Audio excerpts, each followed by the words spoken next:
చచ్చిపోతుంటే మాకు ఇల్లు కూడా లేదన్నా, బెర్నింగ్ వైర్ తీసుకొని జస్ట్ కట్టుకుంటాం అంతే, మేము అక్కడే పడుకుంటాం. సడన్ గా రాత్రి దాడి జరిగితే ఏమన్నా అయితే 24 hours తర్వాత ఎవరికి ప్రొటెక్షన్ ఇస్తారు? నా బాడీకా ప్రొటెక్షన్ ఇచ్చేది? మీరు ప్రభుత్వాన్ని ఏం డిమాండ్ చేస్తున్నారు? ఏం డిమాండ్ చేస్తున్నా అంటే డబ్బున్నోళ్ళు కాదు, ప్రతి ఒక్క పేదోనికి ఏమన్నా దాడులు జరిగినప్పుడు ప్రొటెక్షన్ కావాలి. ఎమ్మెల్యే కాన్వాయ్లు వెళ్తూనే ఉంటాయి, సడన్ గా వాళ్ళ టైర్ పంచర్ అయినా 1000 మంది పోలీసులు ప్రొటెక్షన్ ఇస్తారు. ఇప్పుడు దాడి జరిగింది, 24 గంటలు ప్రొటెక్షన్ ఎందుకండి? ఇప్పుడు నాకు ప్రొటెక్షన్ ఇవ్వచ్చు కదా, పర్మిషన్ కూడా ఇవ్వట్లేదు. అందరికేమో నామినేషన్ వేసిన ఎమ్మటే పర్మిషన్లు వస్తాయి. ఈ నిరుద్యోగ స్వతంత్ర అభ్యర్థి ఎమ్మెల్యే అభ్యర్థి అనగానే రావు పర్మిషన్. స్వతంత్ర అభ్యర్థులకి ఈ పరిస్థితి ఎందుకు రాలేదు? మీకే రావడానికి గల కారణం ఏంటి? నాకే రావడానికి కారణం ఏంటంటే నాకు ఇంత మంది నిరుద్యోగులు సపోర్ట్ చేస్తున్నారు అక్క. ఇంతమంది సార్ వాళ్ళు, ఇంతమంది నా తోడుగా. భయం, ఫస్ట్ వాళ్ళకి భయం పుట్టింది నేను గెలుస్తా అని.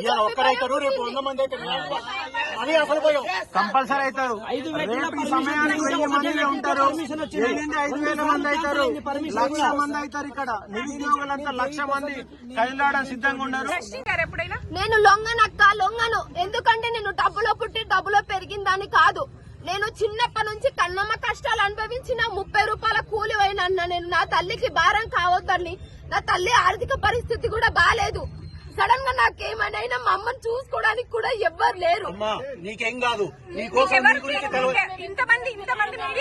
నీకోసం చాలా ఈ రాష్ట్రం మొత్తం ఉన్నారు అక్క. నీకు తమ్ముళ్ళు అదొక్కటి గుర్తు. రేపు రాష్ట్రంకి వెళ్ళి మొత్తం ఈ రోజు కొల్లాపూర్ లో ఒకటే జరిగేది కాదు, రేపు తెలంగాణ మొత్తం కదులుతుంది. నీకోసం రాష్ట్రం మొత్తం కదులుతుంది. నిరుద్యోగులంతా అండగా నిలబడతారు. ఈ రోజు జరిగినటువంటి జాడి యావత్ సమాజం, ప్రజాస్వామ్యవాదులు ఖండించాల్సినటువంటి అవసరం ఉంది. ప్రధాన పార్టీలకు ప్రొటెక్షన్ ఇస్తున్నటువంటి పోలీసులు ఈ రోజు మళ్ళీ నేను 24 hours వెయిట్ చేయమంటున్నారు. లవ్ చేసింది ఆ అబ్బాయి కోసం చనిపోయిందని చేసిరు. ఇలాంటి రూమర్స్ ఏవి రాకుండా చూసుకుంటాను అక్క. ఒక నీ నియోజకవర్గంలోనే చేస్తావా లేకుంటే రాష్ట్రం అంతా కూడా నువ్వు ఇట్లానే ముందరికి? ఇప్పటి వరకు నా నియోజకవర్గ ప్రజలకు సేవ చేద్దాం అనుకున్నా, ఇప్పుడు యావత్ భారతదేశాన్ని మొత్తం సేవ చేస్తా.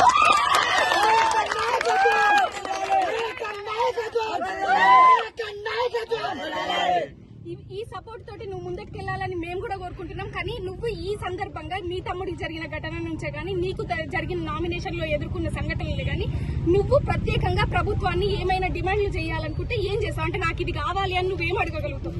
నాకు ఏం కావాలి అంటే మా నిరుద్యోగులందరికీ కరెక్ట్ గా జాబ్ వేస్తే, మా ఇంటికి ఒక జాబ్ ఇస్తున్నాడు అక్క. ఏం జాబ్ ఇచ్చిండు? గొర్రెలు బర్రెలా మాకు ఇచ్చింది? ఏం జాబ్ ఇచ్చిండు? పీజీ పిహెచ్డీలు చేసిన అన్న వాళ్ళు ఏం జాబులు? 10,000 అక్క. పిహెచ్డీ చేస్తే 10,000 8,000 ఇస్తా అన్న వాళ్ళు చదివిన చదువుకు వాల్యూ ఉంది అక్క.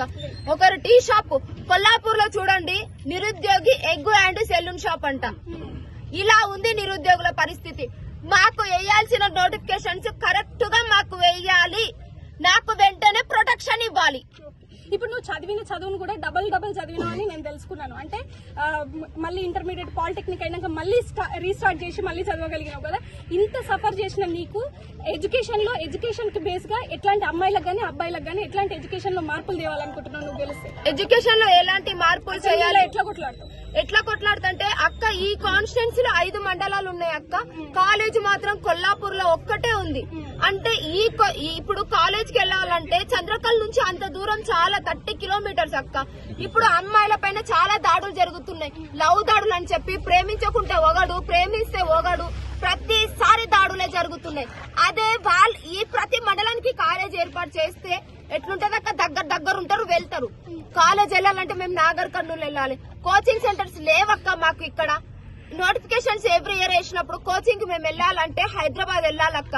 హైదరాబాద్ లో ఎట్లున్నాయి తెలుసు మాకు. అక్కడ క్లైమేట్ పడుతుంది పడదు, ఫుడ్ పడుతుంది పడదు. అయినా సరే అక్కడ వెళ్ళి కష్టపడి చదువుతుంటే పేపర్ లీక్లు అవన్నీ చేస్తారు. మేము ఇక్కడే మా పేరెంట్స్ కి దగ్గర ఉండి చదువుకుంటాం కదా. మాకు కోచింగ్ సెంటర్స్ ఇక్కడ ఏర్పాటు చేస్తే 5,000 హాస్టల్ ఫీజు. వాళ్ళు ఉపాసం ఉండి మమ్మల్ని చదివిస్తారు అక్క. ఇక్కడే కోచింగ్ సెంటర్స్ కూడా నేను ఏర్పాటు చేస్తా. సరిగ్గా రాదు వాడికి, ఒక్క మాట రావడం నాలుక మొత్తం తడబడుతుంది. అసలు వాడు అరవలేకపోతుండంట సరిగ్గా. అయితే దవడ గుద్దేసరికి కింద పడిపోయిండు. అక్కడ చూడండి మీరు, మొత్తం మట్టి అల్లకొల్లాల. పాత ఇల్లు పైన యాప చెట్టు ఉంది, ఆకుతో మొత్తం అల్లుకుపోయింది. అదంతా కిందేసి కొట్టింటారు. మొత్తం రాళ్ళు కూడా పాతుకుపోయినాయి, మొత్తం ఇట్లా అల్లకొల్లాలం అయిపోయినాయి. లోపల దెబ్బలు తగిలినాయని ఏడుస్తుండు. అంగి కూడా ఇట్లా అయిపోయింది మొత్తం. లోపల దెబ్బలు అయితే తగిలినాయి అక్క మా తమ్ముడికి. అవును, ఇప్పుడు మీరు ఇంత కష్టపడి జనాల కోసం కొట్లాడుతున్నారు, ఉద్యోగం కోసం కొట్లాడుతున్నారు, ఉద్యోగాల కోసం కొట్లాడుతున్నారు. ఎటువంటి ఉద్యోగం లేదు కాబట్టి ఎమ్మెల్యే ఉద్యోగం అంటూ ఒకటి ఉన్నదని దానికి నామినేషన్ చేశారు. ఇట్లాంటి పరిస్థితుల్లో ఇంతగా యాంటీ ఉన్నప్పుడు మీకు సంబంధించిన వచ్చిన జనానికి మీ సపోర్టర్సే గానీ, మీ అభిమానులే గానీ, మీ కార్యకర్తలే గానీ మీరు ఎట్లాంటి ధైర్యం చెప్తారు? ఇప్పుడు వాళ్ళు కూడా మిమ్మల్ని చూసి వచ్చింది కదా దూరం నుంచి, ఎట్లాంటి ధైర్యం చెప్తారు? ఏం చెప్తున్నారు? ఇలాంటి దాడులు ఎన్ని జరిగినా మేమైతే వెనకడుగ వేయం అక్క. ఒక్క దాడి జరిగింది, నా పైన దాడి జరిగినా, మా మమ్మీ పైన దాడి జరిగినా, ఎవరి పైన దాడి జరిగినా అడుగు వేయను. దాడి జరిగిందని భయపడి నేను అడుగు వేస్తే అడుగు వేయడానికి ముందుకొచ్చిన వాళ్ళు కూడా అక్కడే వెనక్కి వెళ్ళిపోతారు.